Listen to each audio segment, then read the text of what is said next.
You're listening to Too Much on Her Plate, the podcast for smart, busy women who are tired of running on the hamster wheel and are ready to create freedom from overeating and emotional eating. I'm your host, clinical psychologist, author, and a smart, busy woman too, Dr. Melissa McCreary.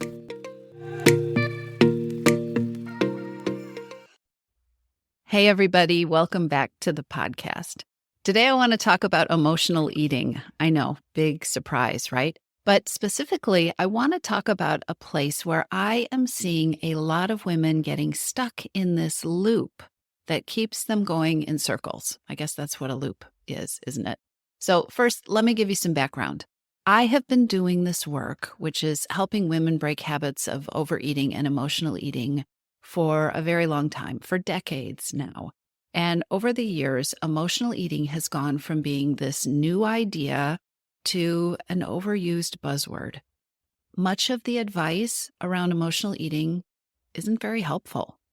I mean, recognize that you aren't really hungry and then go do something else instead of eating doesn't work for anyone, at least not as a long-term strategy. And it tends to leave you feeling bad about yourself because you can't implement this advice that really isn't helpful advice at all. I don't mean to say that identifying emotional eating isn't important. I mean, discovering that you're using food to cope with emotions, whether you're doing it to distract yourself or to numb yourself or to try to feel something different, it's a valuable step. Identifying what's going on is important. Knowing the reason that you're overeating and even the sense behind it is helpful. And it can be pretty empowering to figure out that first step. It can be the difference between feeling like there's something wrong with you, feeling like you're broken because you can't stop eating, because you keep going back for more pretzels, and then having the realization that, wait a minute, there's a reason this is happening. I am not broken at all. I'm trying my best to cope. I'm trying my best to manage. I'm using food for a reason. The pretzels that I keep going back for, they're helping me in some way, even if I don't like the habit. So understanding that emotional eating is happening is an important step. Getting better at paying attention to your feelings, that can also be helpful. If I don't know what I'm feeling, I can't very well respond to it. And so asking myself, why am I eating? Asking myself if there are emotions behind it. Getting better at identifying what the emotions and feelings are, these are valuable steps. You can't move forward creating freedom from overeating if you don't take those steps. So if I've developed an autopilot habit of numbing myself by reaching for something to eat when certain emotions come up or in certain situations, I might not even know that feelings are involved. It might feel like an automatic habit. So, for example, if I come home from work after a hard day and I automatically go to the kitchen and I grab the bag of chips and a glass of wine and then I turn on the TV and I lose myself in all of those things, I might be so on autopilot that I'm absolutely not able to answer any questions about how am I feeling? How was I feeling when I ate that? Or how was I feeling when I got the food? Or what do I know about what the chips and the wine and the TV is doing for me? I might not know the answer because I'm so busy doing and I'm not so busy being aware. I'm so involved in that reaction and that autopilot behavior, I'm not paying attention. I'm also probably not very aware in that moment of how hungry I am or how full I am or whether I feel satisfied after I've eaten so many of the chips, right? Or even, I may not even be aware of what the chips taste like because I am busy doing the thing that numbs me out. So in these cases, actually in just about every case, taking the time to explore what it is that I'm feeling is going to be useful. I cannot take care of my hidden hungers if I'm not creating a way to know what they are. And emotions can trigger and combine with and exacerbate all the other hidden hungers. But this episode is about whether it is really your feelings that trigger emotional eating or whether it is really only your feelings that trigger emotional eating. So again, I have some background for you. Sometimes a new client will come to me and she will say, okay, I know I'm an emotional eater. I can see the patterns. I know the patterns by heart. I've been to therapy. I've talked my feelings to death, and I'm still eating. I feel like I'm going in circles, and I am so tired of it, but I don't know what it's going to take to get this to change. I just feel like I am in this loop that plays out over and over and over. Now, a few things. I am a huge proponent of therapy.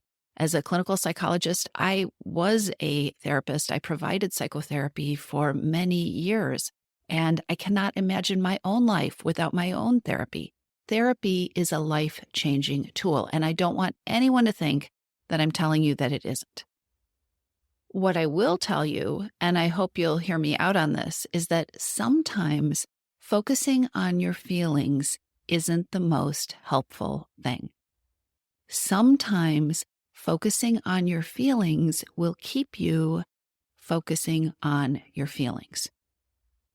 Focusing on what you're feeling is a part of the process of creating freedom from overeating, but it isn't the whole process. So if you have gotten to that place where you are being curious about your feelings and you're focusing on your feelings and you're asking about your feelings, if you've taken on board the belief that there is a reason that you eat the way that you do, that there is a reason for your cravings, there's a reason for the patterns that you have with food that you don't like. If you're binging every evening, there is a reason, then this is a win. And you get to own that win. Please own that win. It is a part of what you need to do. If you've started to get curious about the reason, if maybe you participated in one of my workshops and you learned how to practice pausing and asking yourself specific questions about what it is that you're feeling, this is also a win, even if you don't know the answer. Even if you are asking about, oh, what am I feeling? And you can't quite grasp it yet. It's a win because over time, we learn more about the things we focus on. And the more you're curious about what you're feeling, the more you're going to be able to grow the answer to that question. These are all wins, and they are all important. But lots of advice stops there. What are you feeling? Right? The question is, ask yourself what you're feeling. And if you aren't hungry, don't eat. How can you face that feeling? How can you feel the feeling? What could you do about the feeling? All of this is helpful advice, but a lot of the advice stops here. And this spot right here is where so many smart, incredibly capable women get stuck. I know what I'm feeling. I know I'm not hungry. I'm feeling the feeling. I'm still eating. It can be such a mind game because it all sounds so reasonable. Identify the feeling. Don't eat. Do something about the feeling. And then your problem should be solved, right? Not at all. I am here to tell you not at all. If you have ever been there, you know this down to your toes. This advice sounds smart, but it does not magically dissolve your overeating and your emotional eating habits. I'm going to keep saying this in different ways. The reason that this advice that sounds so basic and straightforward does not solve your overeating or emotional eating is because focusing on what you're feeling is a part of the process of creating freedom from overeating, but it is not the whole process, and it isn't the end of the road. I want to insert a little perspective here, okay? So let me just say, you can absolutely lose overeating and emotional eating habits. You can create a way of eating that is free of struggle, that doesn't involve deprivation, that doesn't involve making yourself miserable or feeling guilt or feeling shame. It can be done. I have done it. My clients do it. And the truth is, when it happens, it usually amazes people because it doesn't feel hard. It doesn't feel painful to do it. In fact, so often what happens is the results sneak up on you and you realize one day that you just don't binge in the evening anymore. Or, I don't feel the irresistible lure of the drive-through as I'm driving down this road anymore. Or, look at this, my pants are feeling different. They fit more loosely. You can create freedom from overeating and peace with food, and it is not a 10-day plan. That's the other thing. It is a process. Because what you are doing as you do this is transforming the way that you think about and feel about and behave with food. You are transforming your approach to food and the way you think about approaching food for the rest of your life. Part of this transformation is learning to switch from harder and working harder and doing the harder thing to choosing a path that is much, much easier. And this takes time and this takes practice. And it takes retraining your brain and messing up and then learning from mistakes and getting support to help you untangle your thoughts and your beliefs about you and about what it takes to change and about what food is doing for you in your life and how it feels to eat a certain way. It takes time to untangle those and to move forward and to reorganize these things in a way that works better for you. There is a reason that You're Missing Peace, which is the program where I help women do this, is 6 months long. Not because it takes 6 months to see any benefit or to feel better or to see change and create change, but because creating lasting results, embedding lasting results, takes time and practice and often support. So please do not feel discouraged if you have been caught in this loop with focusing on your feelings and feeling frustrated because your emotional eating is still a thing. You are still learning and growing. There's just more to do. You are partway through the process. If you've been told that this place where you are in the process is the end of the road, like, okay, this is it, feel your feelings, don't eat if you're not hungry, of course you're going to be frustrated that it hasn't brought you the results. But you're not. You're in the middle of the process. So please do not be discouraged. You might be surprised to find out that I don't talk about feelings with my clients nearly as much as I did, 10 years ago. They're still important. Feelings are very important, and we do talk about them. And if you don't know what you're feeling much of the time, that is the first step to get clearer and get more comfortable and get more in touch with what it is that you're feeling. And in fact, there are all sorts of resources inside Your Missing Piece to help you do this. But what I want to do today is share with you the advanced step, the next step that very well might get you unstuck and take you to the next level of creating freedom from overeating. So say you find yourself in the kitchen staring into the freezer at the ice cream. You aren't hungry, but all you want to do is reach in there and grab it and eat the whole pint. Okay? See yourself there. You take a deep breath. You ask yourself what you're feeling. And you have an answer. You say to yourself, well, I feel anxious and stressed about the presentation I have to finish tonight. Of course I want to eat.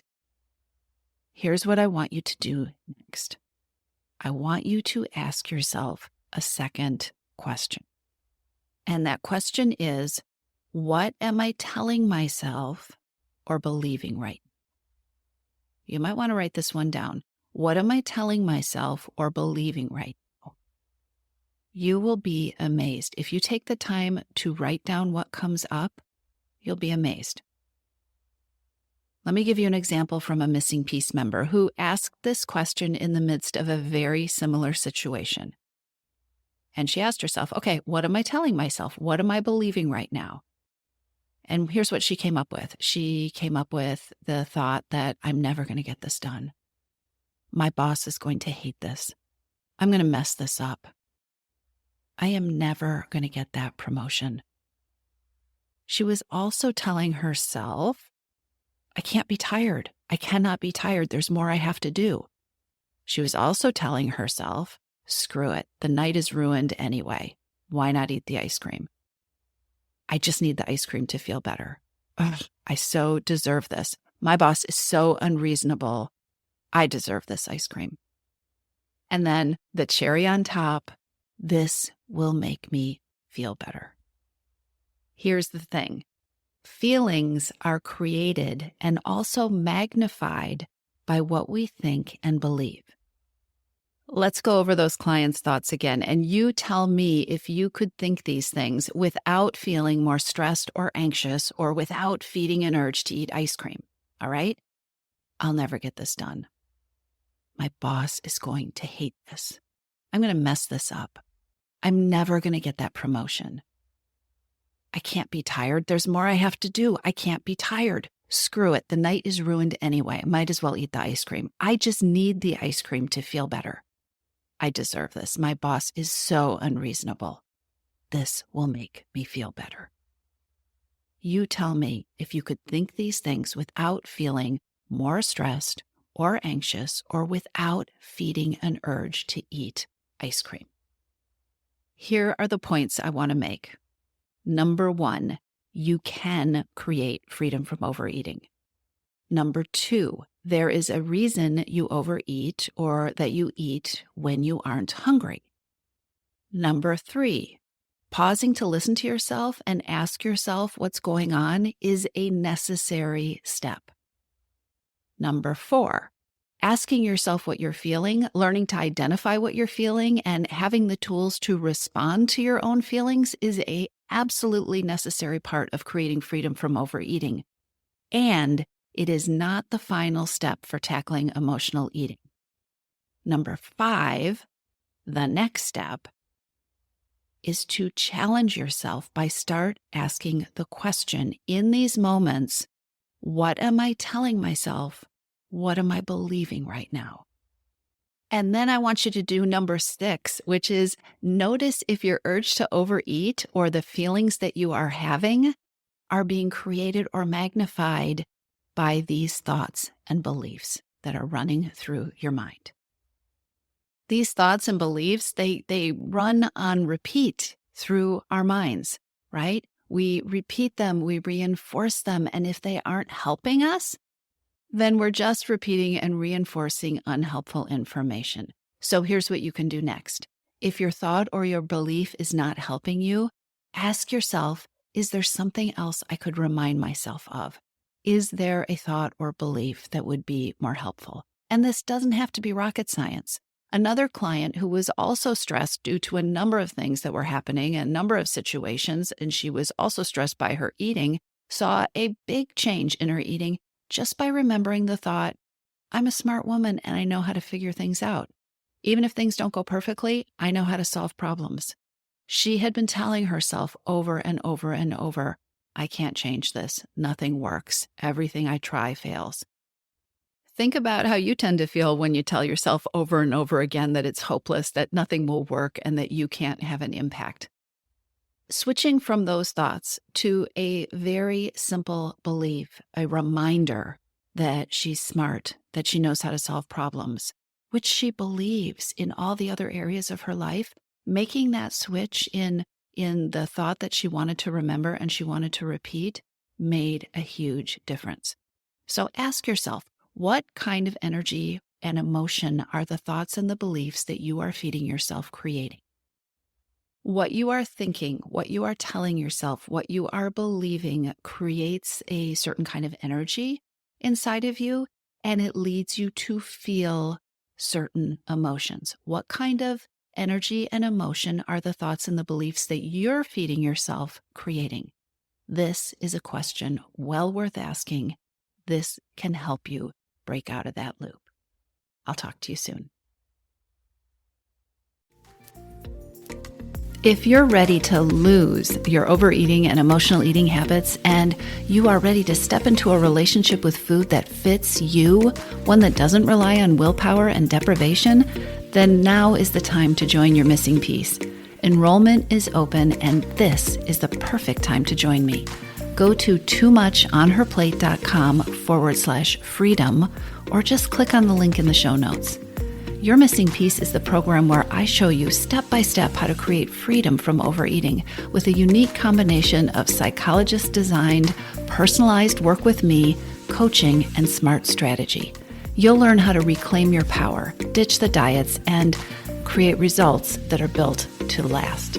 Check it all out at toomuchonherplate.com/freedom, and I'll see you inside.